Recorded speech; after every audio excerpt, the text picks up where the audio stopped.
before we kick off. We are live on Instagram at the Kingdom Hustle page. We're also live on Facebook. So my personal Facebook page is what we're using for Kingdom Talk Live. Not yet. There we go.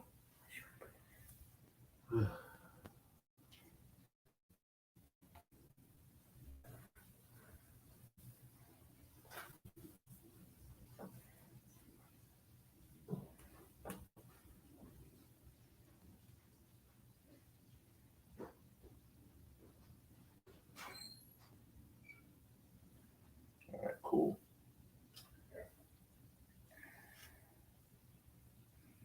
All right, awesome. Yeah, but we're just getting started. I know it's Monday. It's a Monday. I hope you had a restful weekend. Hope that your week is getting off to a positive and um, productive start. I pray the Lord's blessings upon your life. That this week will be a week that is um, filled with divine wisdom and instruction and fruitfulness. I pray that this is a productive week for you.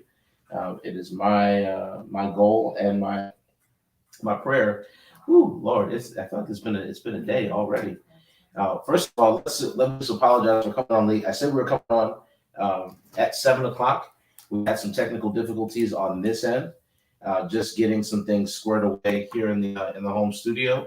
But we're here, we're live, we're in color, and we're thankful. Right? We're thankful to God that He has allowed us to live another day. Thankful for His grace, His mercy, His kindness towards us.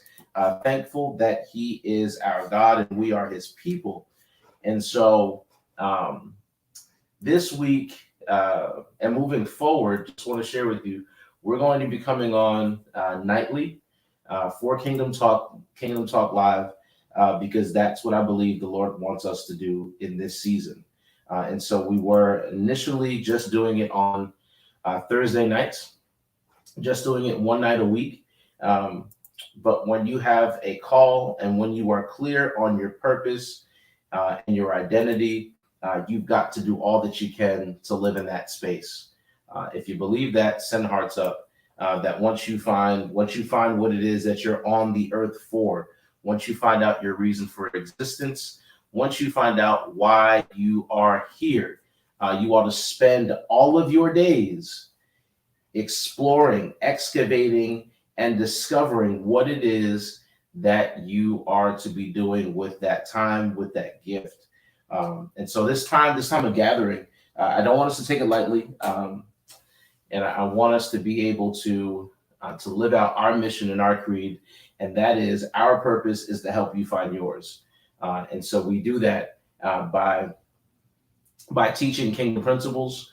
We do that by exhibiting what leadership looks like. We do that by sharing these teachings and coming on live.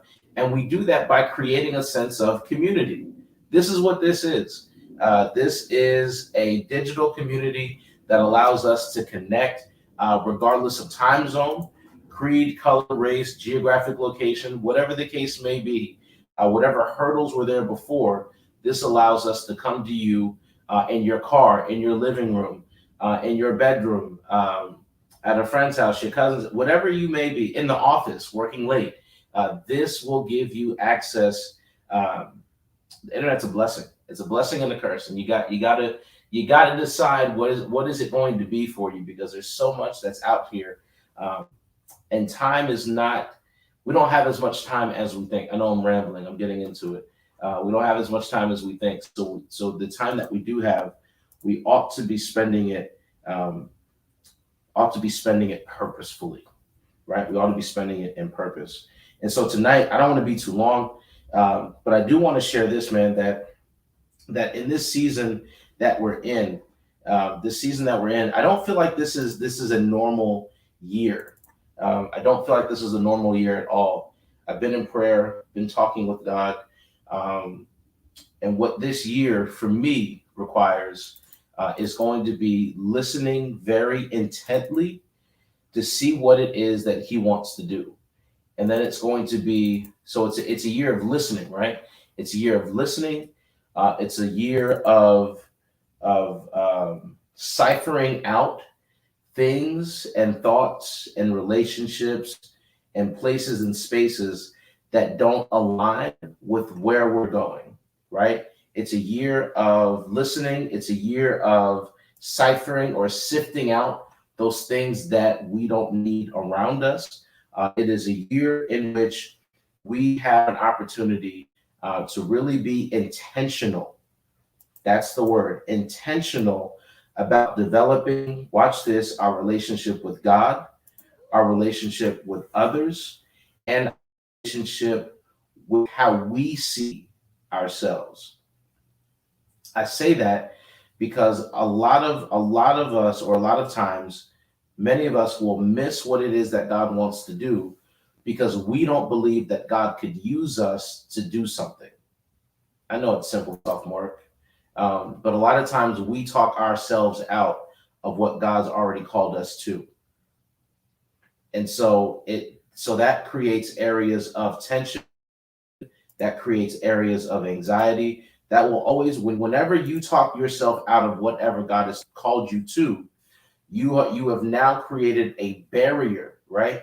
A barrier that God, Holy Spirit, the Father have to now overcome because you don't believe you can be the you that God's designed you to be. And that's problematic because in the design, because God does not, let me be careful here. God does not make anything uh, into a failure. God does not make failures. God is a creative. He is a creator. He is the creator. And what he makes, he does all things well. So for you to suggest to yourself that he's made a mistake, that he's made an error, that he is not looking out for you, I cannot and will not subscribe to that thought. I won't sign off on it with you. In fact, I'm going to challenge you at the point of that thought and suggest that you've got the wrong perspective on things. I believe if he does, not if, but that God does all things well, and that Romans 8 and 28 be true, that all things work together.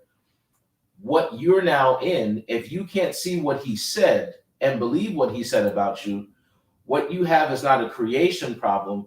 What you have is a problem with being able to accept the person he's designed you to be. And I know that's a difficult thing to do in the climate that we're in now, because we get on social media, we get around our friends, we get around family, and we see people that are doing great. We see their wealth, we see their status, we see the accoutrements of success, but we are not acquainted with their story, right? We're not acquainted with their story.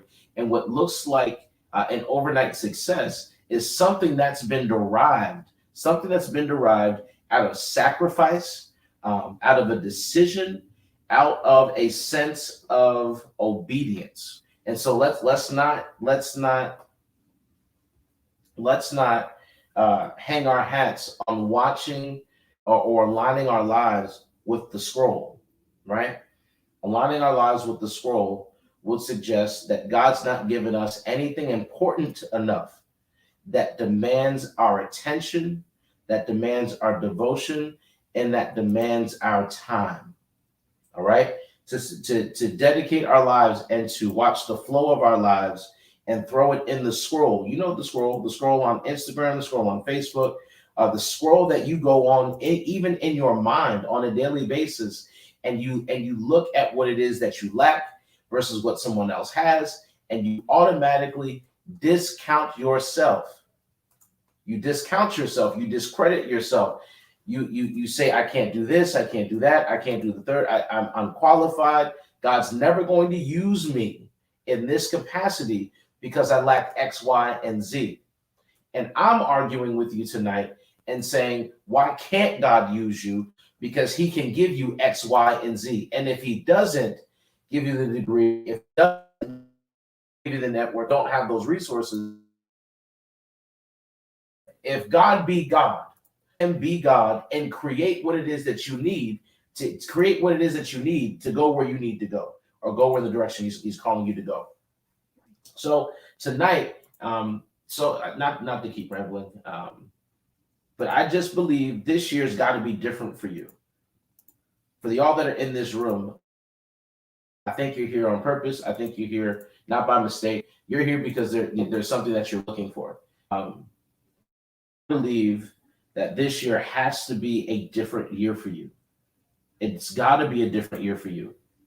It's got to be a different year. Um, because recycling old habits and old thoughts would suggest that God is unable to do a new thing. I'm going to say that again. Recycling old habits and old thoughts, essentially allowing those things to stay in your mind, would suggest that God is unable to do a new thing with you. Behold, I do a new thing. Have you not perceived it? Shall it not spring forth? Will it not come out? And the trick to getting that thing to come forth is that you've got to abandon something that's allowed you to be comfortable with where you are. Right? At the top of the year, all of us have, whether you do New Year's resolutions, whether you do a goal setting, whether you do a vision board, all of us, and this is so appropriate, all of us have an idea of what we want our year to look like. We got an idea as to what we want that year to look like. We write down our goals, we make our vision boards, we get on the phone, we say, this is what I'm looking at, A, B, and C. And we set these goals, and then we sometimes we submit them to God prayerfully, but other times we just start working on them in our own power. And so part of what this month gives us an opportunity to do is to write down our goals and to submit them to God for him to say yay or nay. It's like writing a paper in class, right? When you wrote a paper in school, the teacher would always say, and I was never good at this, the teacher would always say, all right, I need you to pick a topic. If it's a research paper, tell me what the research paper is going to be about. I need you to pick that topic. And once you pick that topic, I want to see a rough draft, right? I want to see a rough draft of that work and bring that rough draft to me. I want to review it before you spend time working on this paper. And it's a topic that either you don't have enough experience to write, the topic is too deep, or somebody else may be working on the same thing. And as a teacher, I don't want to see two papers on the same topic because I got to sit here and read it. I don't know if I've got any teachers out there, but I'm sure that's why many teachers say, listen, I don't want, here's the list. And once you sign up and once that list is taken, we're out of here. That's off the list. You got to pick a different topic. I believe God does the same thing because God gives gifts to men and women. And those gifts, those visions, those dreams, those thoughts that he gives are unique to you. And at the top of every year, see, we live in time. God lives in eternity. But every now and then we have an opportunity to get a reset. A reset is nothing but a new year. And that new year gives us an opportunity to examine and evaluate what we did wrong last year and what we can set ourselves up to do better in 22 or the following year, whatever that year may be. And so our goal setting, our ability to sit down, write these goals down, and submit them to the king for the teacher's approval becomes so absolutely important, because who wants to spend a whole year working in an area, on a skill, in a business, in a relationship, in a company, in an organization that God's saying, I didn't even tell you to go there. I didn't even authorize that. And there we go. That's why so many of us end up frustrated. We end up wasting time. We end up living in spaces and places, and we end up entertaining relationships that are no good for us because we never got approval from the teacher. We never got approval from the teacher. And we wonder why we stay stuck. We wonder why creativity begins to dry up. We wonder why our resources and our thinking and our ability to trust God becomes weakened because we took God's hand off the wheel and placed our hands there. Listen, I'm gonna get into this text. This text tonight, because I feel like I'm rambling. This text tonight, I don't know if this is helping you. If it's helping you, send some hearts up. It helps in the algorithm. But our lesson tonight is dealing with Genesis. Where are we at? Genesis chapter 22, verses 1 through, let's say, yeah, verses 1 through 14. We're not going to deal with all of them today. I kind of want to hover over this text, an anchor text, right? And tonight, our title or our theme for tonight is, what is it worth? What's it worth? What's it worth? Uh, because because we're in the beginning, the Genesis, the kickoff of a new year, we have an opportunity to figure out and align our goals with what God wants to do with our lives. All right. One of the most confused things, one of the things that people are the most confused with is why they're here. Why do I exist? What am I here for? What's my passion? What's my purpose? What is the reason? What is the reason why God has me in this particular space? Why does he have me in this state? Why am I in this city? Why do I live in this house? Why do I live in this apartment? And why do I have this gift? What is my gift? Right? There are all these different layers and levels that people have questions and are uncertain about, because majority of the time we take the directive and the direction for our lives from what culture gives to us, right? And here's an example of that. When I was a kid, I wanted to play football for the New York Giants. The franchise is not too good right now, but I wanted to play football for the Giants. Why? Because my favorite football player at the time was Lawrence Taylor, and it looked like he was having the time of his life. And so, what did I want to do as a child? I wanted to be able to have the time of my life. And so, I thought, like every other child growing up that's athletic, you think you're going to go to the league, you think you're going to be in the NFL, and all of a sudden, life comes screaming down on you. For me, I was vertically challenged. 1 6 6 3 6 4. Huh? Been now my high school stats, they had me at 5'9", but I've been 5'5", 5'6" most of my life. Most of my life. I'm not gonna grow no more. I'm not gonna grow anymore.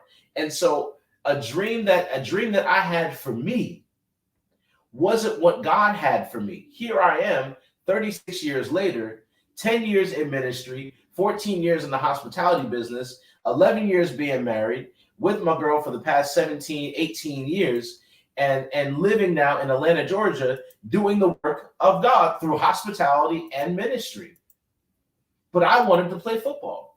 And so when you live in the space of uncertainty, when you live in the space of not being sure why you exist, you will spin your wheels.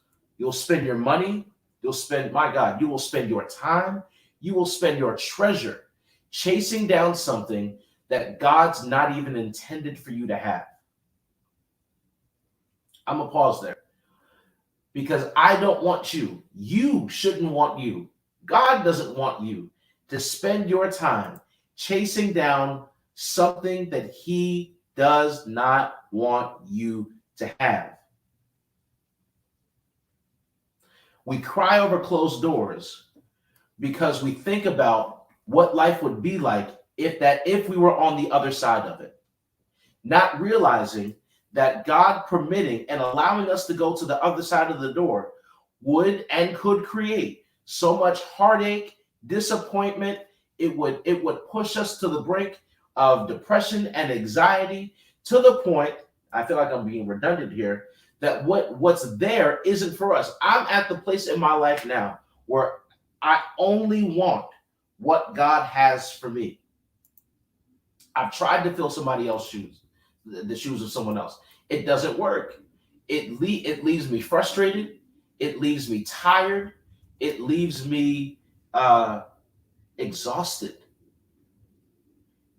And for many of us, we're in a season of our lives where we don't have time to make a misstep. We don't have it. We don't have it. We don't have the time to gamble on, is this you, Lord? Is it not you? We don't have time. We don't have time. We don't have the money to spend to say, I'm gonna try it and see what happens. The trial and error period for many of us is over. You got to be absolutely sure that what you're doing is not driven by your own desire, but it's driven by the desire and the design. There we go. Driven by the design that God has for your life. Now, the book says that He will give you, if you delight yourself in Him, He will give you the desires of your heart. And a lot of times we'll take, He's going to give me the desires of my heart, and we'll run off down the rabbit trail and say, God, I want this, this, this, and this. But we disregard and displace the fact that we have to first delight ourselves in Him. Because I believe, thank you, Holy Spirit, that delighting ourselves in Him first will sift out whatever impurities that were trying to attach themselves to my life would have sent me in the direction of. Okay, let me be clear. For me, for all of us, I'll just be honest, I'll talk about Robert. I'll talk about Rob. Delighting myself in Him, I'll run the risk of getting my life examined by the King. That makes sense, Sam?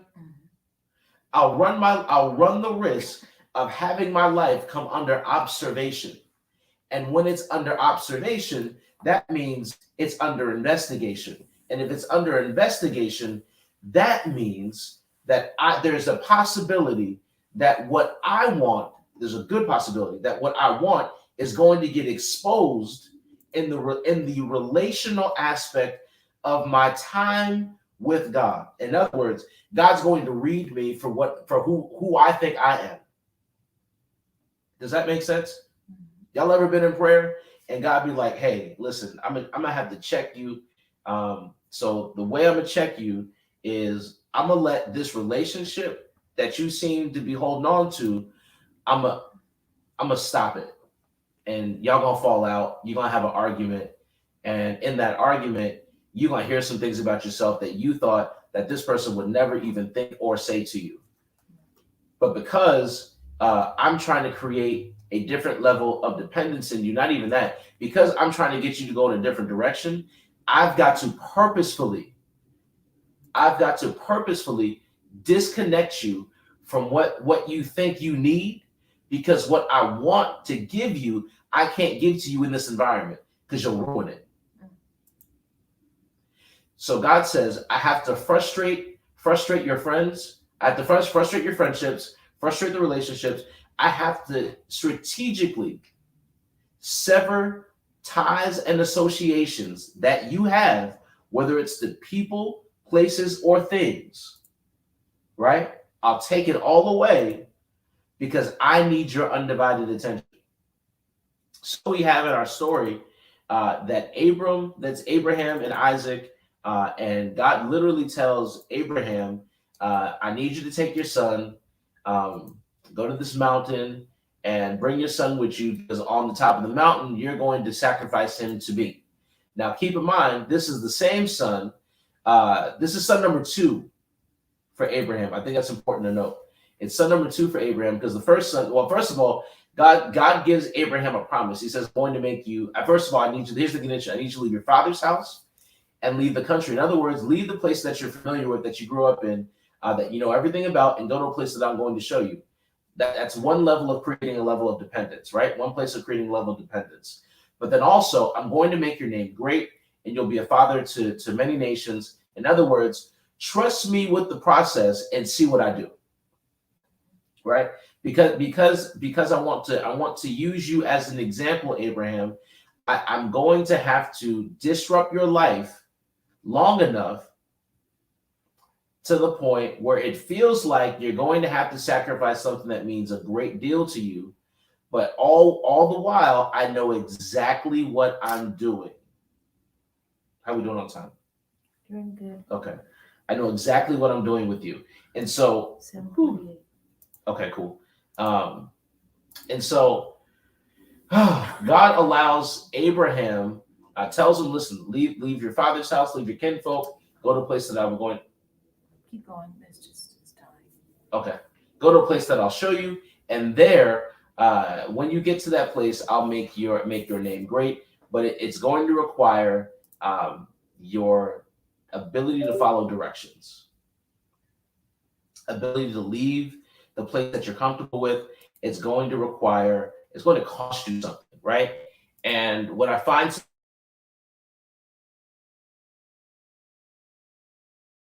about in which Abraham literally going to Mount Moriah because God has instructed him to go to Mount Moriah. It is God's, it is God's litmus test for Abraham to see if Abraham is really about that life.